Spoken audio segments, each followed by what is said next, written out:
As we continue from understanding how moisture creates mold risk, we now move into the most important practical skill in real estate, protecting yourself and your client through proper documentation and action. Identifying mold risk is only the first step.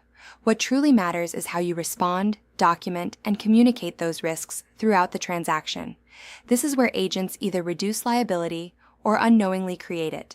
Because mold is often hidden, agents must rely on observation, questioning, and documentation rather than certainty. In many cases, neither the seller nor the agent will have full knowledge of a mold issue. However, that does not eliminate responsibility. Under AAC R4 281101, agents are required to exercise reasonable care and diligence, which includes recognizing warning signs and acting appropriately. The first line of defense is identifying red flags. These include water leaks, musty odors, staining, or discoloration on walls, ceilings, or flooring. Even subtle indicators, such as peeling paint or warped materials, can signal past or ongoing moisture problems. These signs are not conclusions. They are triggers for further investigation. Once a potential issue is identified, the next step is asking the right questions. Questions such as, have there been any past water leaks? How was the issue discovered and resolved? Was mold ever tested or confirmed? How was the problem remediated? How do you know the issue was fully corrected? These questions are not just informational. They are protective. They help establish a record of inquiry and demonstrate that the agent acted with reasonable care. Documentation is where liability is either created or prevented. Simply noting that a leak was repaired is not sufficient. A detailed written record, including timelines, actions taken, and statements from the seller, provides clarity and protection. The difference between a vague note and a detailed explanation can determine the outcome of a legal dispute. Consider a real-world scenario.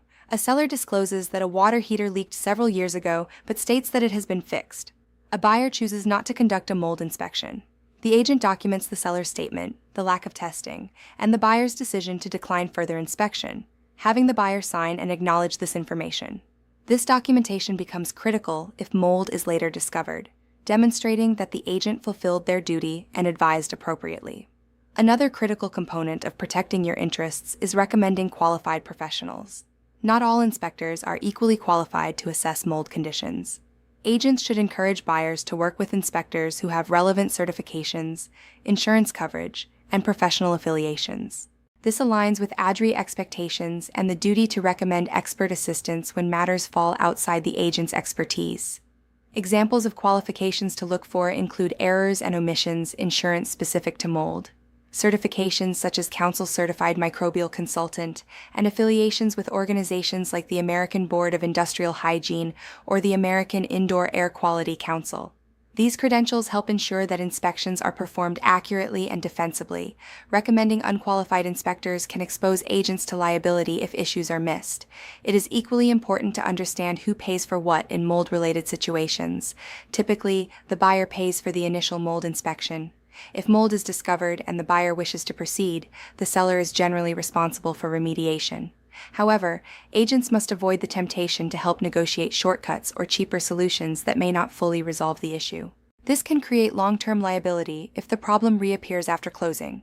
This ties directly back to fiduciary duties and case law such as Jennings v. Lee, 1969, which requires agents to act in the best interest of their clients. Encouraging incomplete or inadequate remediation, even with good intentions, can be seen as a failure to properly represent the client's interests. In real estate, cutting corners often leads to legal exposure. As we move into the next section, we will expand beyond environmental hazards into broader legal risks, including fraud, misrepresentation, and ethical violations. The lessons from this section are foundational. Ask questions, document everything, recommend experts, and never assume a problem is resolved without verification. Because in today's market, what really matters is not just what you know, but what you can prove. Online discussion. Why is detailed documentation more important than general notes when dealing with potential mold issues? Answer. Detailed documentation provides a clear record of what was disclosed, investigated, and recommended, helping protect the agent from liability and demonstrating reasonable care. What is the risk of recommending an unqualified mold inspector? Answer. If the inspector fails to identify a problem, the agent could be held partially responsible for recommending an unqualified professional, increasing liability exposure. Why should agents avoid suggesting cheaper remediation solutions? Answer. Incomplete remediation can lead to recurring problems, which may result in legal claims against the seller and potentially the agent for failing to act in the client's best interest.